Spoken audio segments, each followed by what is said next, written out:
เอ้ยไม้ตื่นบ่ตื่นแล้วบ่นุ่งแล้วบ่เครื่องของอาบน้ำไว้มากินข้าวไว้แม่แล้วเลยได้นี่มาไว้ไม้โอ้ยลูกนี่ก็ได้ไม้มาแล้วบ่อ๋อกินเชียวกินมันตื่นสวยแท้แม่หอมทีมันดูแซ่บบ่แซ่บแซ่บแล้วแม่มีของดีใส่ในขนมหวานดู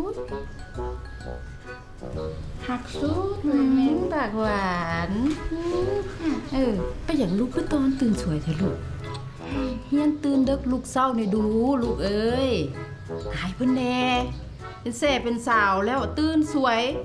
ลูกไปโรงเรียนกับเฮ็ดผมอีสานนี่ฟูอยู่ไม่ใช่ผมอีหยังอันนี้ไม่เฮ็ดทรงอีหยังอันนี้ก็เฮ็ดจบๆงามๆนี่ดูโอ้ยจะเป็นเฮ็ดขี้เหอะแต่สิมีผู้มีแฟนมาหมักนำเขาสิบ่นี่ผู้ใดสิมาหมัก แม่บ่ต้องห่วงยุงเหียนะคนมาจิ้มเอาเป็นโหลเลย เฮ้ยบุขี้โม่บันไดตัวนี้นะว้ายจะกินจะไปโรงเรียนเจ้าขนาด แม่อีป้าไปใส่ ป้าเราก็ไปเวียกแล้วก็ไปประชุมแล้วตื่นดึกลูกเช้าไปขี้ข้านคือเจ้าเลยขี้ข้านแท้เอาว่าจะเป็นได้ผู้ใดอันพวกขี้ข้านโอ้